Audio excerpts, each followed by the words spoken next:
Sayang, aku menginginkannya sekarang, bolehkah aku meminta hakku sebagai seorang suami sayang? Tenanglah, aku akan melakukannya secara perlahan. Seru Andrew dengan tatapannya yang sudah mulai sendu. Dek. Dek, dek, dek. Rasa gugup itu semakin tak terelakkan lagi. Vita terdiam, lidahnya terasa keluh, dan hanya menampilkan wajah datar dan tatapan sejurus dengan kedua manik mata sang suami. Kamu tidak menjawabnya sayang? Baiklah, aku tidak akan memaksa. Sahut Andrew dan ia pun memindahkan tubuh kekarnya di samping tubuh sang istri. Kecewa, itulah yang dirinya rasakan. Dengan tanpa kata dan tanpa izin, pria yang belum genap 1 hari menyandang status sebagai seorang suami itu mulai beranjak dari ranjangnya. Mas mau kemana? Seru Vita pada sang suami. Mau ganti baju. Sahut Andrew tanpa mengalihkan pandangannya pada sang istri. Rasa bersalah dan rasa takut karena tak dapat menunaikan keinginan sang suami membuat Vita merasa berdosa sehingga ia pun turut beranjak dan berlalu dari posisinya menghampiri sang suami. Mas. Serunya dengan menyentuh lengan kekar sang suami hingga membuatnya tertentu dari langkahnya. Namun Andrew sama sekali tak menyahut seruan sang istri. Mas Andrew marah sama Vita? Tanyanya. Tidak, aku tidak marah. Sahut Andrew dengan masih tak melihat istrinya. Kalau Mas tidak marah, kenapa Mas tidak melihatku saat berbicara denganku? Seru Vita lagi, bahkan kini kedua manik matanya sudah mulai berkaca-kaca. Andrew pun berbalik menghadap istrinya, Dek. Dan betapa terkejutnya ia kalau melihat kedua manik mata indah sang istri yang terlihat berkaca-kaca. Sayang, kamu kenapa? Seru Andrew yang merasa khawatir. Dengan rasa bersalah yang begitu menggelantungi hatinya membuat Vita langsung memeluk tubuh kekar sangat suami. Mas, maafkan Vita ya. Serunya lirih. Sayang, kamu kenapa seperti ini sayang? Maafkan Mas ya. Serunya dengan perasaan sesal yang mulai terasa. Andrew sadar sekarang istrinya bersikap seperti ini pasti karena rasa bersalahnya. Pria bertubuh kekar itu pun akhirnya mulai menguraikan rengkuhan istri mungilnya. Ditatapnya wajah istrinya itu lekat. Mas, maafkan Vita, bukan maksudku untuk menolak Mas tadi. Sahut Vita pada akhirnya. Kap. Sebuah kecupan hangat telah Andrew berikan di kening Vita. Harusnya Mas yang meminta maaf sayang karena terlalu memaksamu. Seru Andrew.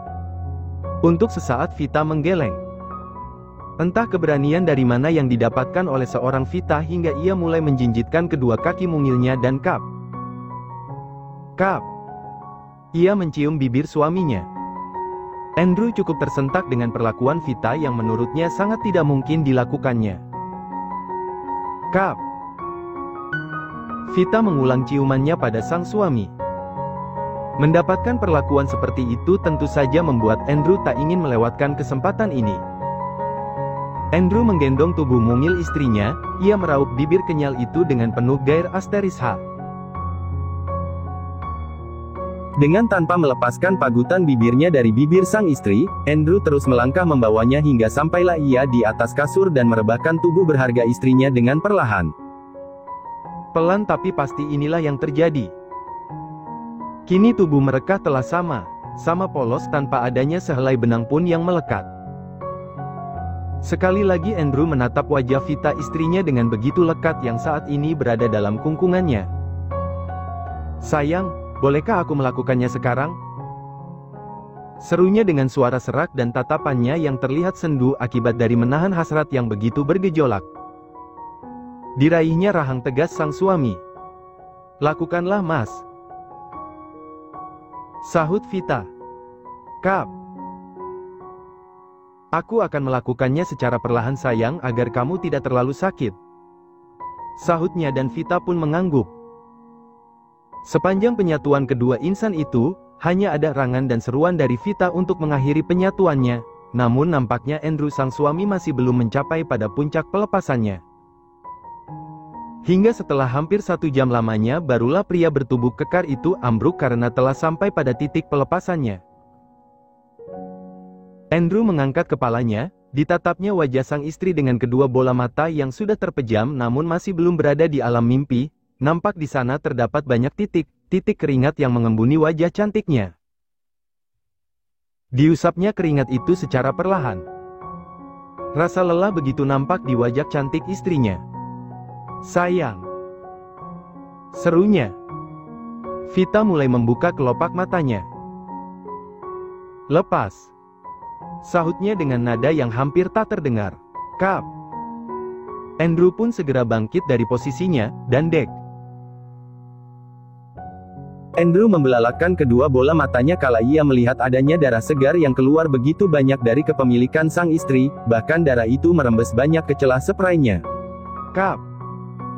Sebuah ciuman yang cukup lama dan mendalam kembali mendarat di kening istrinya.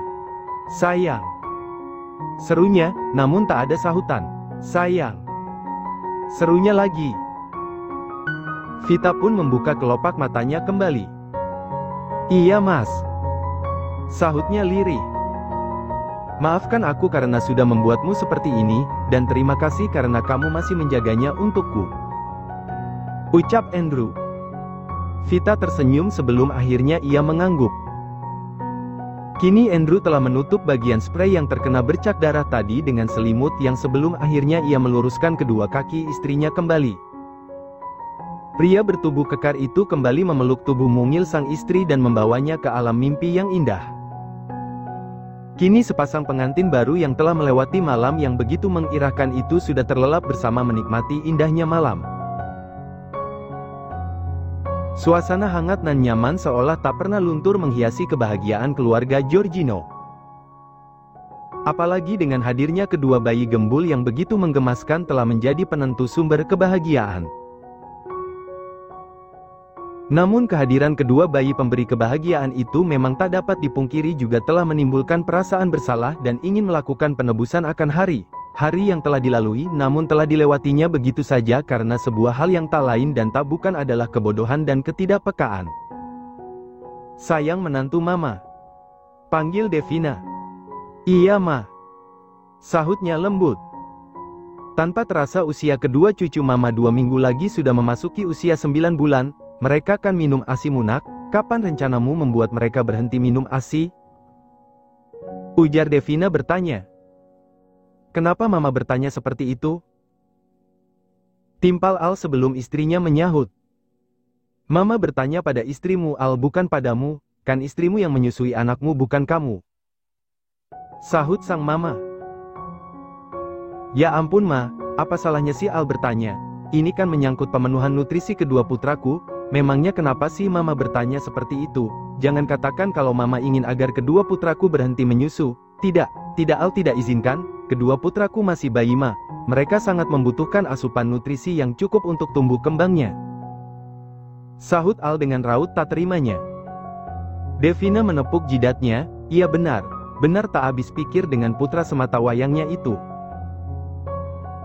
"Al, putra kesayangan mama, dengarkan dulu kalau mama sedang berbicara. Anakmu itu adalah cucu kesayangan mama. Kebutuhan nutrisi mereka sangat penting bagi mama. Tanpa kamu mengatakan pun mama sudah tahu. Memangnya siapa yang sudah membuatmu tumbuh besar dan menjadi pria hebat seperti ini kalau bukan mama?" sahut Devina dengan wajah geramnya pada putranya. Al yang awalnya memasang wajah garang mendadak kini menjadi menciut. Benar apa yang dikatakan oleh mamanya, karena kasih sayang, cinta, dan perawatan yang diberikan oleh sang mamalah yang telah membuatnya menjadi pria hebat seperti sekarang ini. "Sayang sudah, jangan dengarkan ucapan suamimu, kamu dengarkan ucapan mama dulu saja nak," lanjut Devina lagi, dan Adinda pun hanya tersenyum kecut. "Nak, kapan rencana kamu akan berhenti memberi ASI pada Agatha dan juga Damian?" lanjut Devina lagi. "Mungkin Adinda akan berhenti memberi ASI pada anak kalau usia mereka sudah 2 tahun ma," sahutnya. "Bagus, tapi kalau kurang sedikit dari itu mama rasa juga tidak apa-apa nak," sahut sang mama. "Memangnya ada apa ma?" Ujar Adinda, karena ia merasa sepertinya mama mertuanya ia seperti ada sesuatu yang tak ingin diungkapkan.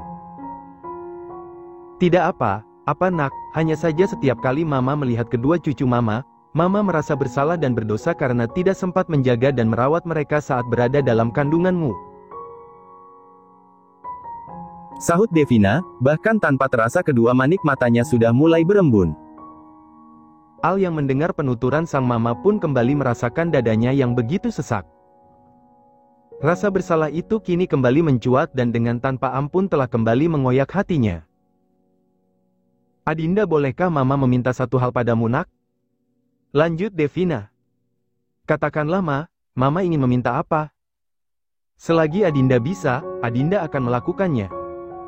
Sahut Adinda dengan tersenyum. Nak, mama ingin di saat Agatha dan juga Damian telah berhenti menyusu kamu berhenti meminum obat penunda kehamilan, karena mama ingin memiliki cucu lagi. Sahut Devina. Adinda cukup terkejut dengan apa yang dikatakan oleh mamanya, jadi mama mertuanya menanyakan kapan ia akan berhenti memberikan ASI untuk kedua putranya karena ingin memiliki cucu lagi? Benar sulit dipercaya. Mama ingin punya cucu lagi. Timpal Al, bahkan yang tadinya rautnya nampak begitu sedih kini mendadak menjadi sumringah. Iya, kenapa kamu terlihat senang begitu Al? Sangat mencurigakan. Sahut sang mama menyelidik. Tentu Al senang kan mama ingin punya cucu lagi, dengan senang hati Al akan membuatnya. Sahut Al dengan senyuman yang begitu mengembang di wajahnya. Pelak. Au ma, sakit. Pekik Al kala mendapat pukulan di lengan kekarnya. Kamu ini Al, giliran membuat anak saja sangat pintar dan semangat, tapi disuruh mencari keberadaan Adinda saja sangat lama, dasar payah. Sahut sang mama kesal.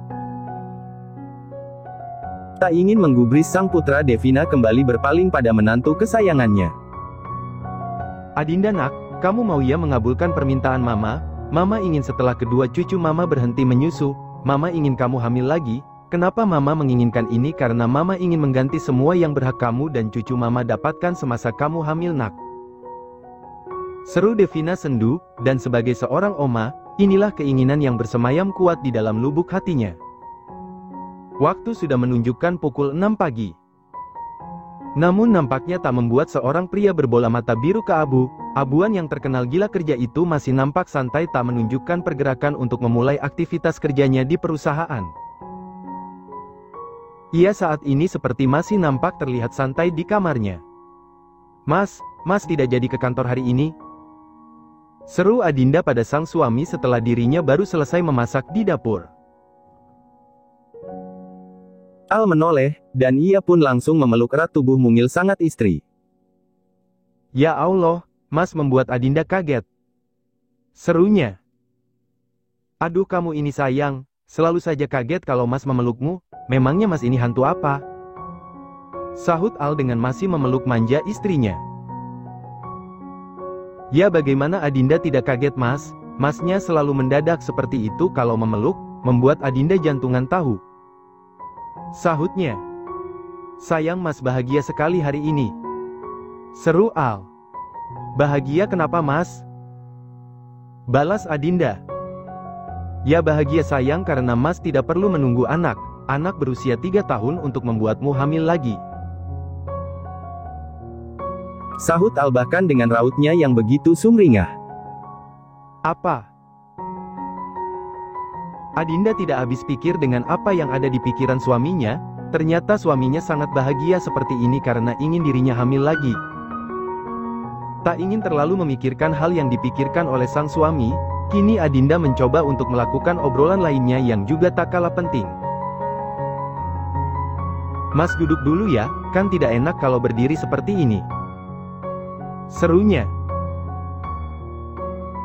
Mas, Vita dan Andrew kan baru kemarin melangsungkan akad pernikahannya, Mas masih ingin Andrew bekerja Mas, tidak disuruh cuti dulu begitu. Lanjut Adinda. Untuk itu tenanglah sayang, Mas sudah memikirkannya, tentu Mas memberikan dia cuti. Andrew kan juga ingin Sayang meluangkan waktunya untuk berbulan madu. Sahut Al. Adinda sangat senang mendengar jawaban suaminya. Ia kira suaminya akan terus menyuruh Andrew untuk bekerja sesuai keinginannya, tapi ternyata tidak. Mas, jadi Mas hari tidak jadi berangkat ke kantor? Ulang Adinda lagi.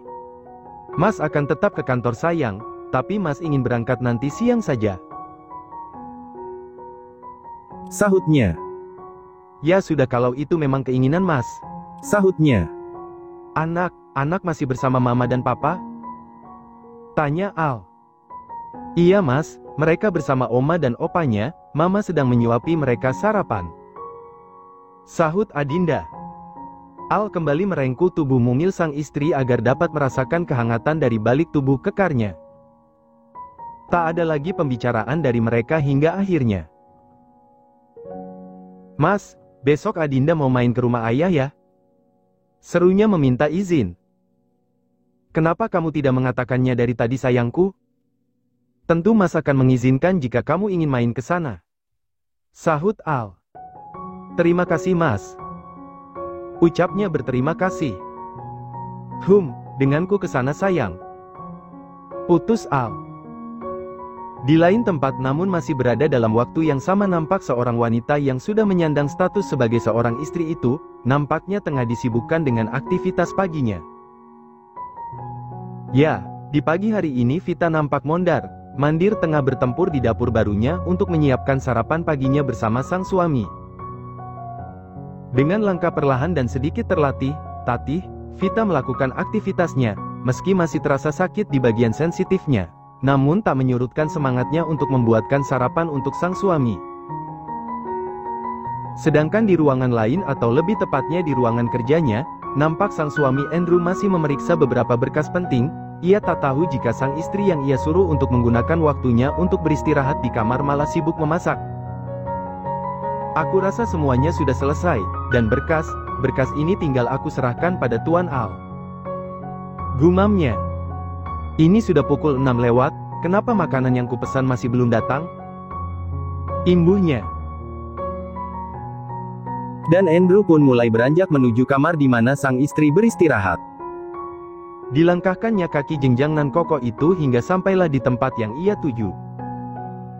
Kriet. Andrew membuka pintu kamarnya. Andrew begitu tersentak kaget kala ia tak mendapati keberadaan sang istri. Vita, di mana istriku? Apa mungkin di kamar mandi? Ia menuju kamar mandi untuk melihatnya. Kenapa tidak ada? Di mana istriku? Serunya. Rasa khawatir kini mulai menyelusup dalam kerelung hatinya. Bagaimana tidak, istrinya Vita masih belum pulih benar akibat perbuatannya semalam, dan sekarang ia tengah mendapati ketidakberadaan sang istri. Kamu di mana sayang? Ia terus melangkah dengan penuh rasa khawatir, hingga langkah lebarnya itu terhenti kala ia tak sengaja mencium adanya aroma masakan yang menyusup pada indera penciumannya. Andrew menoleh dan langsung bergegas menuju dapur. Dan benar saja, ternyata sang istri yang ia khawatirkan keberadaannya kini tengah sibuk memasak di dapur. Nampak Vita berjalan dengan langkahnya yang tertatih. Sayang, apa yang kamu lakukan? Hentikan aktivitas, aku tidak ingin kamu memasak.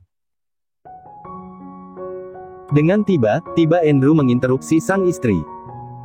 Mas di sini? Jangan disuruh berhenti Mas, sayang masakannya sudah hampir selesai, hanya tinggal kuah ini saja. Sahutnya. Sayang, lukamu masih belum sembuh, aku tidak ingin kamu semakin sakit, sudah hentikan ini, kamu harus istirahat di kamar. Perintah Andrew telak. Andrew langsung mematikan kompor yang menyala itu, dan ia langsung menggendong tubuh istri mungilnya. Kamu tidak boleh memasak. Besok akan ada asisten rumah tangga yang akan bekerja di rumah ini, kamu tidak perlu melakukan aktivitas apapun lagi sayang. Serunya dalam melangkah menuju kamar. Vita hanya pasrah, ia tak mau menyahut apalagi membantah perkataan suaminya, karena jika sampai hal itu ia lakukan hanya akan menjadi masalah nantinya. Andrew menutup pintu kamarnya kembali, dengan perlahan ia menidurkan tubuh berharga istrinya. "Sayang, itumu masih sakit kan?" tanya Andrew lagi, entah apa yang ingin ia pastikan. Masih Mas, dan terasa masih ada yang mengganjal. Jujur Vita dengan malu. "Maafkan Mas ya sayang, seharusnya Mas tidak melakukannya dengan lama, apalagi itu pertama kalinya bagi kamu," seru Andrew dengan sesal. Vita meraih tangan suaminya dan tersenyum padanya. "Tidak apa Mas, yang Vita dengar dari cerita orang, hal itu memang biasa terjadi pada seorang gadis yang melakukan malam pertamanya," sahut Vita dengan tersenyum. Puff. Andrew menahan tawanya kala ia mendengar jawaban istrinya yang begitu polos. "Mas kenapa? Ada yang lucu dengan Vita?" tanya Vita yang merasa heran dengan tingkah suaminya. "Tidak sayang, hanya saja kamu ini sangat polos sekali. Memangnya kamu tidak pernah melihat hal yang seperti itu, selain hanya mendengar?" sahut Andrew dengan tatapan tak biasanya. "Melihat hal yang seperti itu apa?" "Sudahlah Mas, jangan yang aneh, tidak boleh melihat yang seperti itu, dosa, mendengar cerita saja itu sudah cukup," sahutnya dengan raut yang mulai tak bersahabat. Andrew tergelak mendengar jawaban dari istrinya. Menurutnya istrinya sangatlah unik dan pintar, tidak pernah melihat tapi bisa paham dengan hanya mendengarkan cerita saja, pintar memang.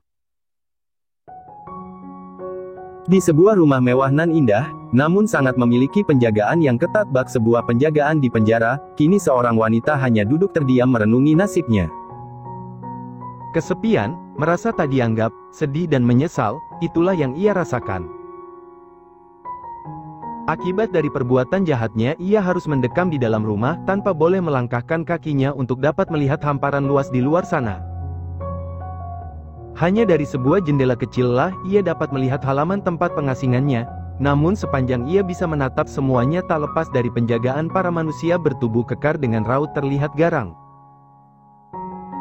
Ya, disinilah saat ini Cynthia berada, di sebuah rumah mewah yang terletak di tengah hutan, di mana tak pernah terdengar adanya suara manusia sebagai tanda masih adanya kehidupan. Sungguh hal ini terasa begitu menakutkan. Di dalam kamarnya Cynthia menatap ke arah luar jendela.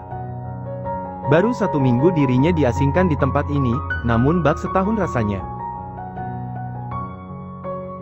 Hidup namun tak bebas, hidup namun tak bebas, hidup namun tak ada teman, hidup namun terasa mati, itulah yang ia rasakan saat ini. Memori akan masa di mana dirinya masih menjalin kasih dengan Kelvin, satu-satunya pria yang telah mengambil kesuciannya dan juga pria yang sering mengisi hari dengan kebahagiaan meski salah, kini kembali teringat dalam otak kecilnya. Memorinya terus menerawang jauh dan mengingat akan bayi mungilnya yang pernah ia lahirkan 9 bulan yang lalu. Kini rasa penyesalan itu semakin menyeruak memenuhi relung hatinya. Sebuah penyesalan yang sia yang tak dapat menghapus segala kesalahannya. Tanpa terasa, telah jatuh tetesan air mata dari sepasang manik matanya. "Anakku, maafkan Mama nak, semoga kamu bisa tumbuh bahagia bersama papamu, karena hanya dialah orang terbaik yang bisa merawatmu," lirihnya.